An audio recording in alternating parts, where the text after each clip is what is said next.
testimony. again. Yeah, you've just Jesus, we've just got some real tear jerkers today. But no, exactly what you're saying. It's that accepting is, the accepting of love is also something that needs to be considered when you're in faith. Because it's not just the giving of love, because that's available and abundant for us, but it's the decision to respond to that, and that's when the exciting things happen. So thank you so much for your testimony, and all the indoors sisters and the residents. I really miss your guitar playing in the hostel. I miss anyone too. Thanks very much, Monica. Thank you. So now we're on to Father Declan's talk on St. John Paul II. So Father Declan is a priest of the Diocese of Galway. He was ordained in 2017. He's now priest in charge of Renmore Parish in Galway City. He helps with the Young Adult Committee of the Legion of Mary, and has also accompanied Legion young adult teams from Ireland to Stockholm and London. And he organises an annual young adult ski trip to the French Alps. So today he will speak on St. John Paul II's teaching on living faith in today's world, and that has influenced Father Declan himself in accompanying young Irish people to do this as well. So Father Declan, it's over to you. Hello, thanks very much. I don't know where to begin really. I was given a very kind of broad subject, which is great, and the Almighty has done great things for me, so there's going to be a little bit of Our Lady in it as well. I think I'm certainly not an expert on John Paul II, and there's so much that could be said about him. But I suppose I just want to share maybe how the Spirit led me in when I was preparing this talk, and I want to do something a little bit crazy to begin, to kind of set the scene. I hope this works now. Okay, so can you see? Father, can I just say you had us in a fit of giggles earlier when you tested that? We were wondering, does he know? I was testing it out. Okay, so here I am at Ballybrit in 1979.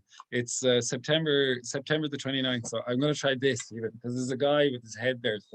So here I am at Ballybrit, and so this is the Pope just landing in his helicopter for a youth mass for the youth of Ireland, and there were 300,000 people gathered there at Ballybrit. So 200,000 of them were young people, and it was the Pope's special request that he would have a youth mass. And at that point, he was 1 year Pope. He was elected Pope the previous October, so he wasn't even 1 year. And so we can imagine the young Polish Pope arriving into Ireland. He visited Drogheda, he had Mass in the Phoenix Park, and then the next day he came down via Clonmacnoise to Galway, where he was going to celebrate Mass. And I think the moment of meeting the young people was really, really important for him, because he had a heart for young people. And I think if anyone thinks back to John Paul II coming to Ireland, if you kind of say, well, do you remember anything about John Paul II coming to Ireland? One of the, if not the top one, it'll be in the top three. He'll say, young people of Ireland, I love you. Yeah, that's my great Polish accent. But it's the young people of Ireland, I love you. And that scene for me, it represents so much, and I think it represented so much for John Paul II as well. I think he felt he had a moment in. He could speak to the bishops, he could speak to the priests, he could speak to the adults, but the ones the hearts he really wanted to touch were the hearts of the young people. And his homily there, his homily at the Mass was meant to touch their hearts. He said in it towards the end, he said, I have opened my heart to you. And so anyway, without further ado, I want to share with you a little bit of what he said, because I think it speaks to us now. I don't think that John Paul II came to Ireland in 1978 and just left it at that, because when he arrived in Galway, one of the things he said was, I'm speaking to the people that are going to carry the torch of the Christian faith into the 21st century. So he wanted his words to echo down into the future. And I think he knew, he's a saint in heaven now. So, you know, he had his head screwed on. I think he knew how important his words were. I don't know, do the people who were there know? I think some of the things he said have come to pass, and had every one of those 200,000 people really listened and understood exactly what he said, I think maybe we would be in a different place now. But what he said still is so important. So what he said was more or less that young people, you're going to be attracted and allured by wealth. Wealth is going to come your way, and also people are going to say that your faith is irrelevant. The media will present things in a way that it's everyone for themselves. So it's okay to be selfish or just to embrace pleasure for pleasure's sake. And it'll say that just all you have to do is affirm yourself, who you are, and you don't need to leave room for other people. So he spoke all of this directly to the crowd, you know, who I'm sure were just going, oh my God, it's the Pope, you know. But he had a very serious message for the young people of Ireland. And so he said he gave those warnings. And then at the same time, obviously, he gave advice. And I think his strongest advice, he was so flattering as well. He said, you know, you come from Catholic homes, you pray, you know, many of you pray at home, pray, you know, in his homily at the Phoenix Park, he said, you know, the Irish love the Mass. You know, you have done everything for the Mass. And that's been so true, you know, amongst the faithful Catholics in the recent period, how painful it was to be deprived of Mass. But he understood that. And he was saying, you know, about the depth of faith in Ireland. And then he was saying, you know, never let go of Christ. He said, I want to insist and plead, which are strong words, that you always heed the call of Christ, because he alone can teach you the true meaning of life and of all reality. So like, why am I bringing this up, or why am I going back to that when I talk about John Paul II? And especially because I'm supposed to be talking about skiing. He loves skiing as well. I think this is how this all came about, because I've organized a ski trip for the Legion of Mary, so somehow the things met. But the reason I bring it up is because I think, if I can say this, you know, if I can kind of look at Irish history a small bit, Ireland up to that point, you know, up to the 60s was the majority an agricultural country. You know, it was a rural population. Over 50% of the population lived in the country up to the 70s, when the first kind of housing estates and industrial estates around the towns, urbanization started to occur, bigger education. So, I mean, I just have to say, like, my parents, when they were young, there was no electricity in their homes. There was no running water. There was no motorized machinery on their farms. So that's only one generation away from me. So John Paul II could see this absolutely massive technological change that was coming in. Ireland opening up to the outside world, television, all of those things. And he could say, young people of Ireland, you are going to get swept away. This tidal wave of stuff is going to come along, and the whole world of you know, the market and money is going to come in, and it's going to invite you to leave everything that you know behind, and, you know, hold on to Christ in all of that. You know, what happened next after he left and went back to the Vatican. We're 40 years later, And that's why I think his message, to listen to it now, is so important. That what he wanted us to know is that all of these things are attractive, but none of them will fulfill us. And I mean, maybe we do need to have a go at things, try things out. It's part of the human experience to, experiment with something and figure out that it's not good for us. But we can lose track of what's good if we don't hold on to what's good. And that's why his big message for me and for you and for human beings was to be able to decide for what is good. I can't go into his whole his education. He had such a deep understanding of the human person, and he was bringing that just in a simple way to the Irish youth by saying, hold on to Christ, because he is the answer to everything. And even tonight we've heard in the testimonies how Christ was able to kind of unlock the secrets of the history of the individual person.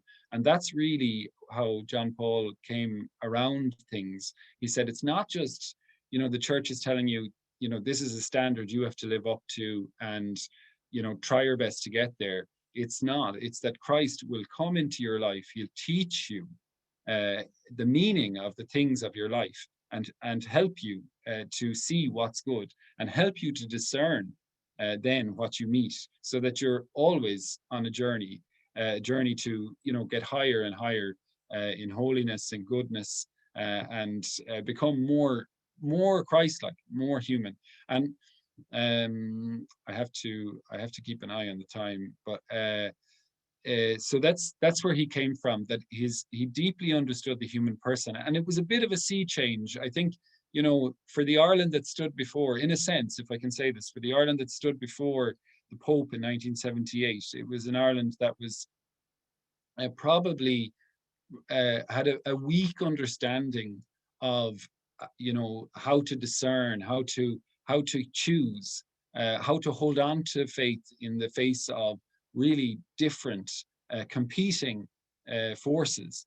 But Pope John Paul came from a background in Poland where communism was trying to completely eliminate religion, and it was competing for people's attention, and it was competing for it in a way that Pope John Paul understood was not a good way.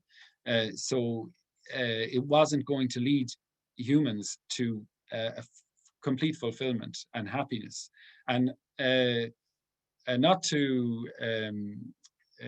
go on and on about that, but his whole subsequent to Ballybrit and his visit to Ireland, his whole teaching grew up around that.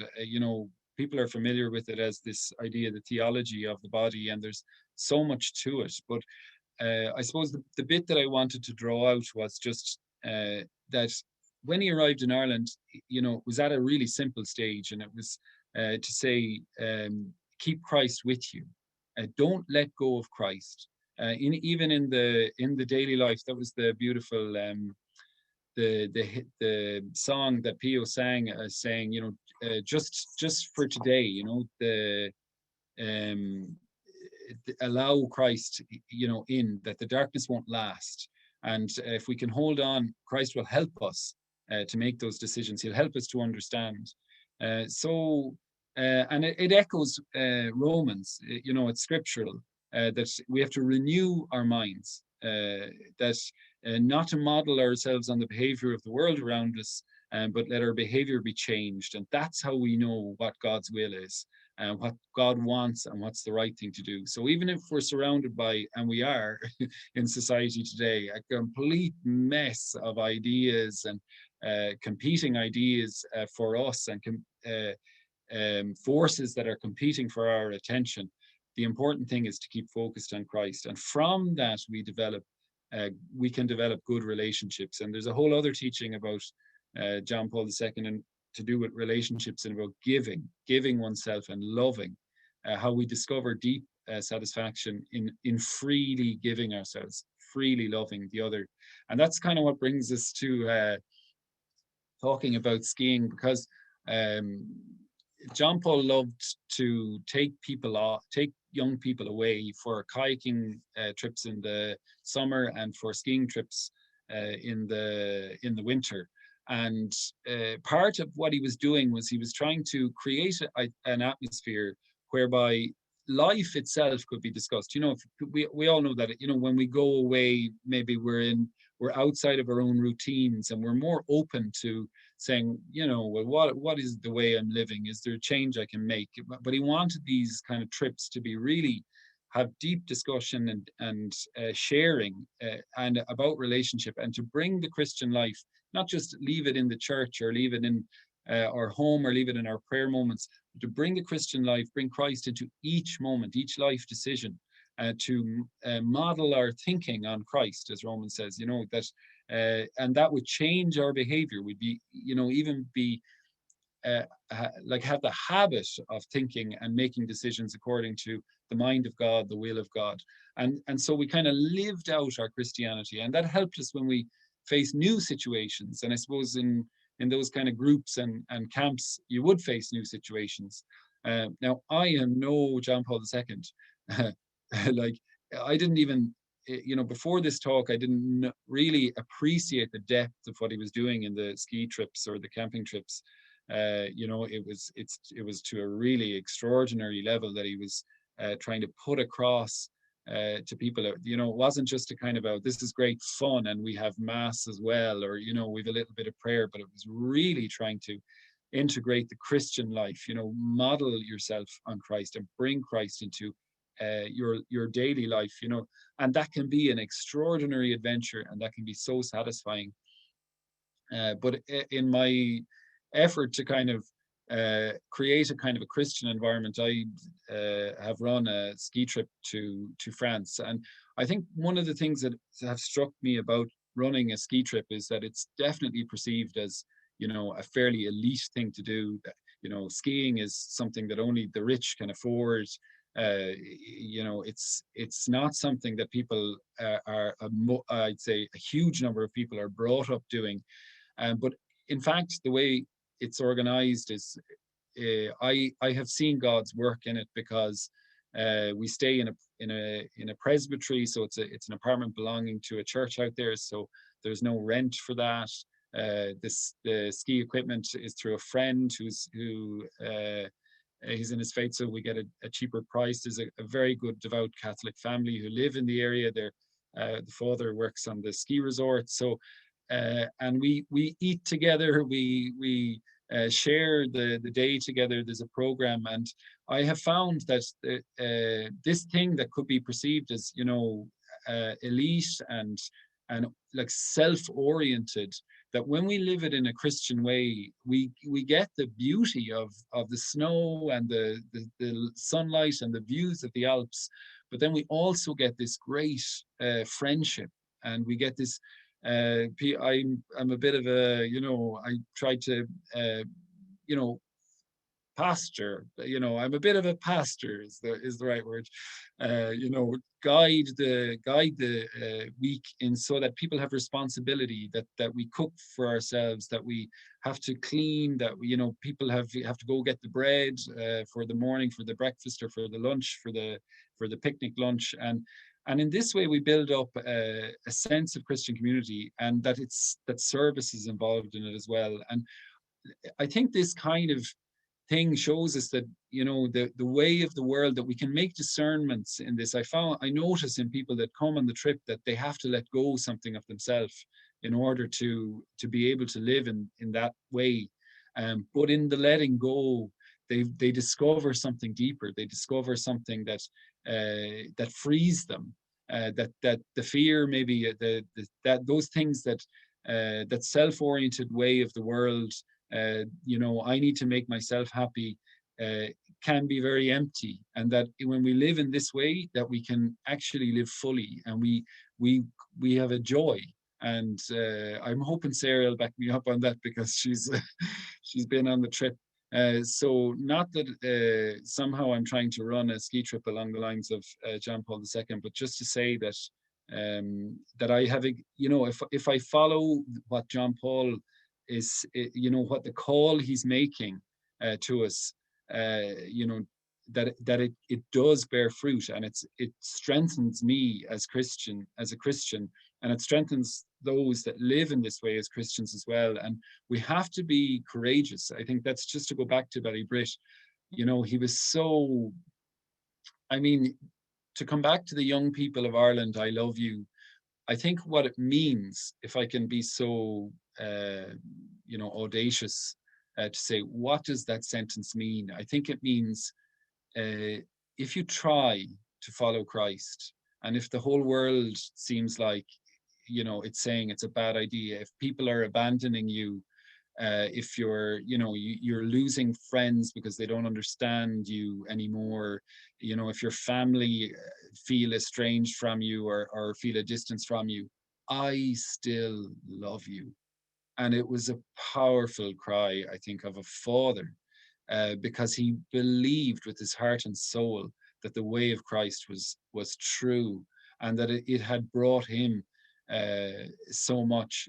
When he went back to Rome the following Wednesday, he gave a talk, an audience, and he said, I walked as a pilgrim with the pilgrim people. And it's all he ever wanted to do was side by side with Christians, to model the Christian life. And I think I've really discovered in a new side in preparing this talk of John Paul II, and also to say that, you know, if you have time to go back and read his talks, because he prepared them specially for Ireland, and they're so inspiring, those talks. You can get them on the Vatican website.